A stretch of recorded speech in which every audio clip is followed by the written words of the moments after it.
Alright, this is 3.2b, graphing quadratic equations. Today we're learning how to graph parabolas in vertex form. We started it a little bit in the last video. We started to move parabolas up and down, left and right. Now we're kind of doing both by looking at functions that are in vertex form. This is the vertex form of a function. F of x equals x minus h squared plus k. You also have an a value out in front. It could be positive or negative. It'll flip the graph either up or down.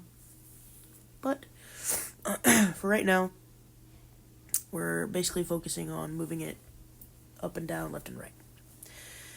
So, this is actually a pretty useful form of a quadratic because it's super easy to find the vertex and it's pretty basic to actually graph. In example 1, it asks us to graph f of x equals x minus 3 squared plus 1. Actually, before we do that, we have to remember that h shifts left and right, and if we see a negative h, we're going to the right. If we see a plus h, we're going to the left. Okay, it's always the opposite of what you think. And then k shifts it up and down. That's pretty simple. If it's plus k, we're going up. If it's minus k, we're going down. Okay, that's straightforward.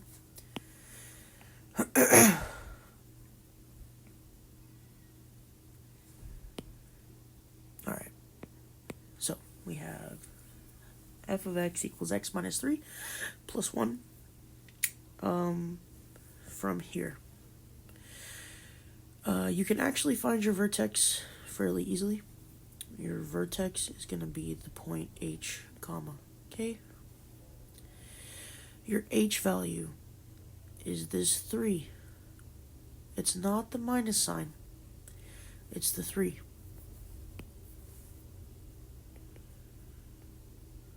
And your k value is the 1. A positive 1. The reason h is not negative 3 is because the formula says x minus h squared. So in order to make this 3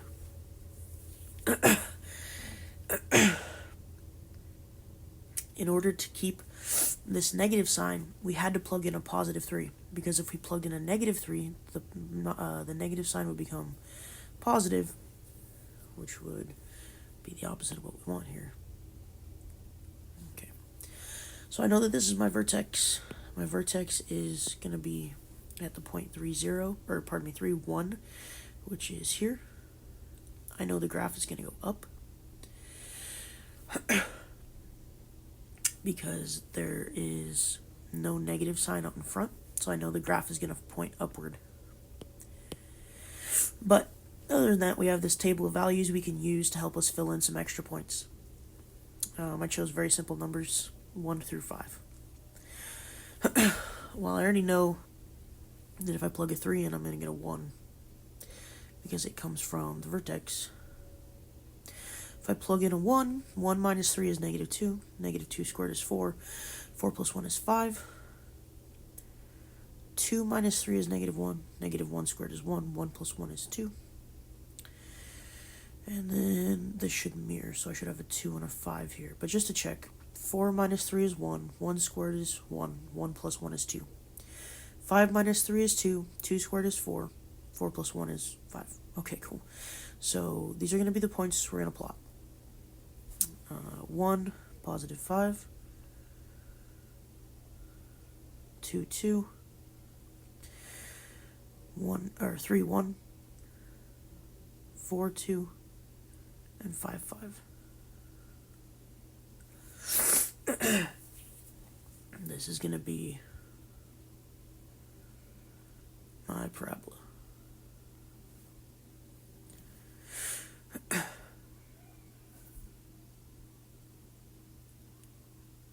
Now notice, if it asks you to find the x-intercepts, the x-axis never gets touched. So there would be no x-intercepts. You would literally write none when it asks you.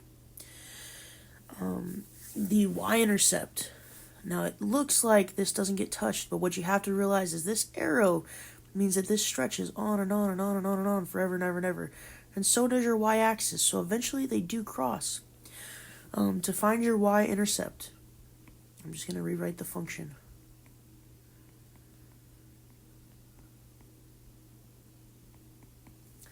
To find your y-intercept, you would write a y in place of f of x,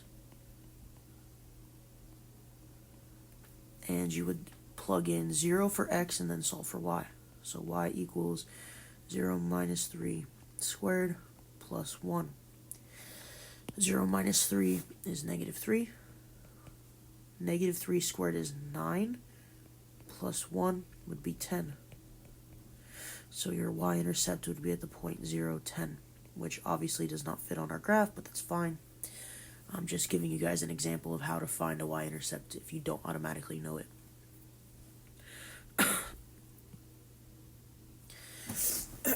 In example 2, we're being asked to graph f of x equals x minus 6 squared plus 2. I'm going to pick fairly straightforward numbers. I'm going to choose definitely the number 6 for x, because if I have 6 minus 6, that's going to be 0, and it gives me a 2, and that's super easy to graph. So I'm going to put 0 in the middle, and I'm going to just choose numbers around it. 1, 1, 2, and negative 1, negative 2. Okay. You know what? Not going to do that. I'm going to change my mind here. If I choose negative numbers, so like, let's say, for example, I chose to use negative 2. I would have negative 2 minus 6 squared plus 2. Negative 2 minus 6 is negative 8, and negative 8 squared plus 2 is going to get me 64 plus 2, which is 66, and I definitely can't graph that there. So let's choose our numbers a little more wisely. I'm going to choose positive numbers starting with 6. So I'm going to go 6, 7, 8, 9, and 10. So I have, oh, you know what? I can choose 5 too. I'm changing my mind all over the place. So let's do it this way then. I'm going to take 4, 5, 6, 7, and 8. Okay, that's the last time I'm changing things. So I'm going to plug a 4 in. 4 minus 6 is negative 2. Negative 2 squared is 4. 4 plus 2 is 6. 5 minus 6 is negative 1. Negative 1 squared is 1. 1 plus 2 is 3. 6 minus 6 is 0. 0 squared is 0. 0 plus 2 is 2. 7 minus 6 is 1. 1 squared is 1. 1 plus 2 is 3.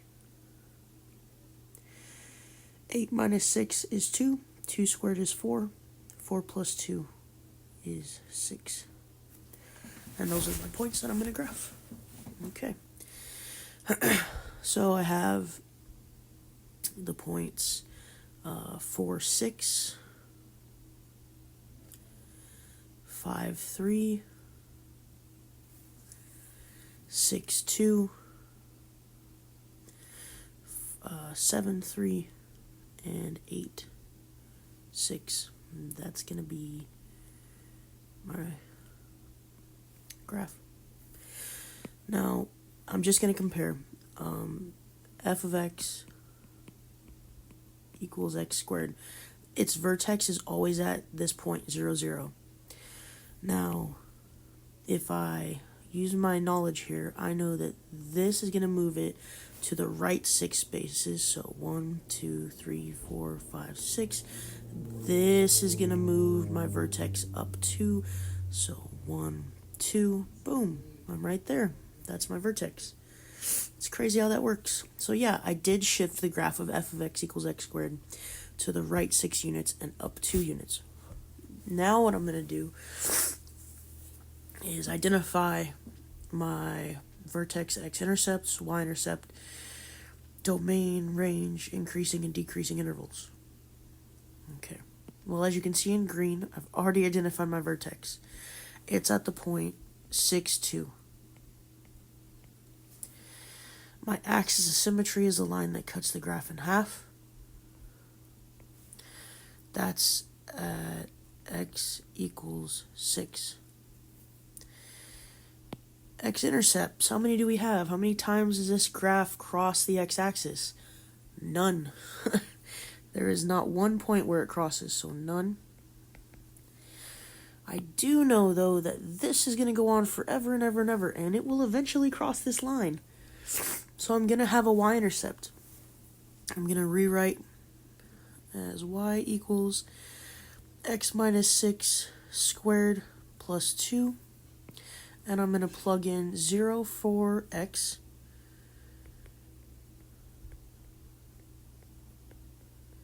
And I'm going to solve for y by subtracting, 0 minus 6 is negative 6.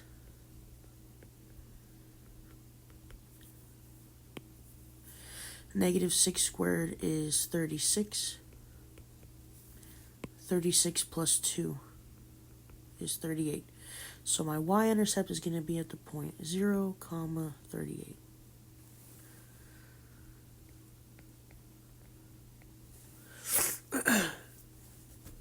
Domain. The domain for a quadratic function is always from negative infinity to positive infinity. That's because of these arrows. These arrows are continuously going left towards negative infinity and right towards positive infinity for the x values. Remember, we're talking about the x-axis when we talk about domain. Okay. For the range, we're talking about how tall the graph is. So, if we look at this, we have the lowest point, which is here, at 6, 2. And I want to take my y value, so that's the lowest point. The highest point, because these arrows are going up, that means they're going to positive infinity. So again, we're going to take the y values. So from 2 to positive infinity. That's the range. Okay. I'm going to clean this up really quick. Oops. Let me redraw my graph. Okay, good enough. My interval of increase and decrease. Okay, so increase. Increase is where the graph starts going up as you read the graph from the left to the right. So you would start here and you're going to work your way along the graph. I know I'm going down this way, so this is going to be my decrease side. I'm going up this way, so this is going to be my increase side. Both of these deal with your x values. So you're looking at, for increase, you're looking at where you start, which is at the vertex, and where you end, which is at this point. So we're going to take the x values, 6 and positive infinity. It starts at 6, it ends at infinity. My decrease side starts at the arrow and goes to the vertex. Again, we're taking our x values. My x value here is negative infinity. My x value for my vertex is 6. So from negative infinity to positive 6. Intervals of increase and decrease deal with the x values of the arrows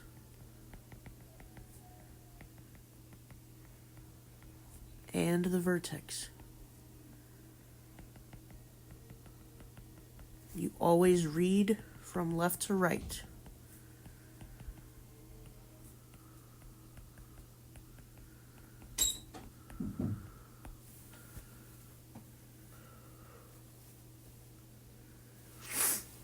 Example 3. I have f of x equals x plus 5 minus 4. Again, I want to try and find numbers that will work well with this value inside. So I kind of want to pick negative numbers for x, because if I plug in negative numbers, I'll end up with hopefully something that's pretty small when I square it, and then when I subtract 4, it won't be that bad. Okay. So I definitely want to use negative 5, because that'll get me a 0. Could use negative 6, negative 7, negative 8, because those will give me relatively small numbers. So that's what I'm going to do. Negative 5 will be the last one that I use. So negative 6, negative 7, negative 8, negative 9. Okay, that's where I'm at. If I plug negative 9 in, negative 9 plus 5 is negative 4. Negative 4 squared is 16. 16 minus 4 is 12. So I'm obviously not going to be able to graph that, but it's fine. Then I have negative 8 plus 5 is negative 3. Negative 3 squared is 9. 9 minus 4 is 5.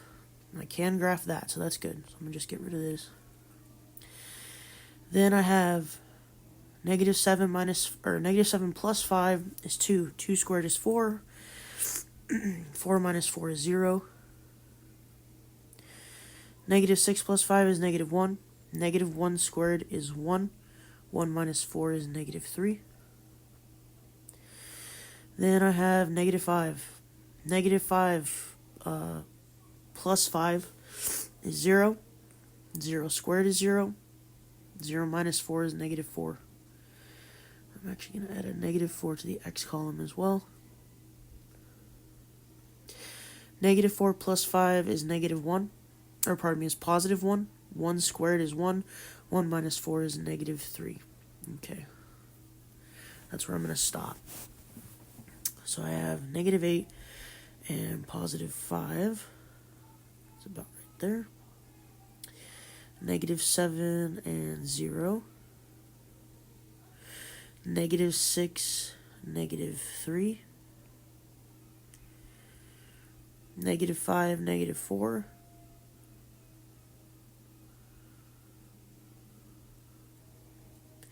Negative 4, negative 3. And then what I can do is mirror these other 2 points. So I know that this is my vertex, so my axis of symmetry is here. And if I just mirror them on each side, I'll have a point here and a point here. This is going to be my function.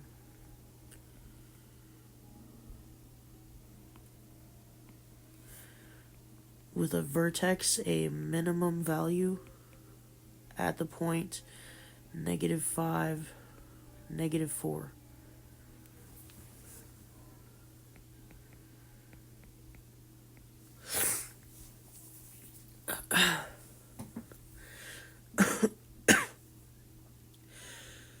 I actually have two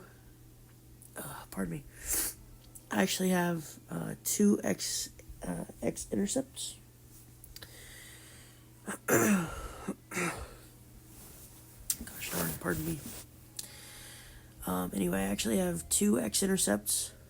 I have one at negative 7, 0, and at negative 3, 0. I don't know what just happened here.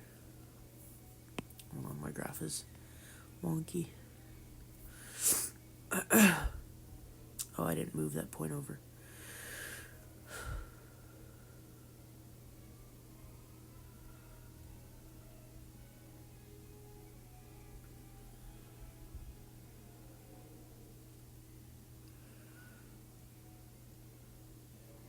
Oh, okay, hold on.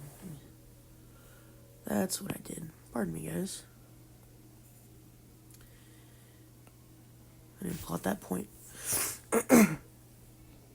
Pardon me, I didn't plot that point correctly. So I have the first 3 down.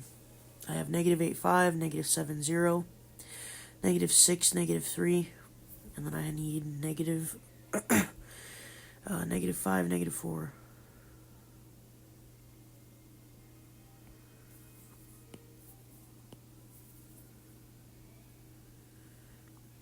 -4, -3, and then I'll have -3, 0, and -2, +5. Okay. Sorry about that.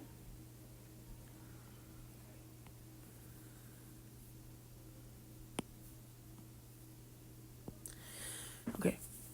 So, x-intercepts. I have two. I have one at -7, 0, and -3, 0. I have a y-intercept, or I will eventually, because this extends and that extends. So eventually they're going to cross somewhere up here where we can't actually graph. So again, I'm going to write out, I have y equals x plus 5 squared minus 4. I'm going to set x equal to 0.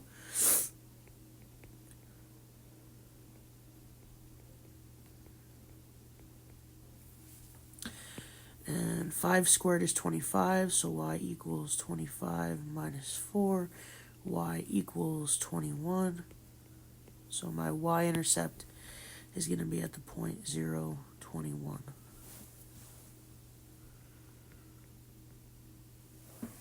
My axis of symmetry is a line that cuts the graph in half. It's always written as x equals the x value of your vertex. The x value of our vertex is -5. The domain, pardon me, the domain of a quadratic function is always from -infinity to +infinity because of these arrows that go continuously left and continuously right. The x values are always going to be -infinity to +infinity. That's going to be your domain. Your y values for these points, the arrows point up, so they're going towards +infinity because both arrows point up. If you're looking for your range, you're looking at your lowest point to your highest points. Your highest points have a y value of +infinity. Your lowest point has a y value of -4. So your range is going to go from -4, because it's your lowest point, to infinity, which is your highest.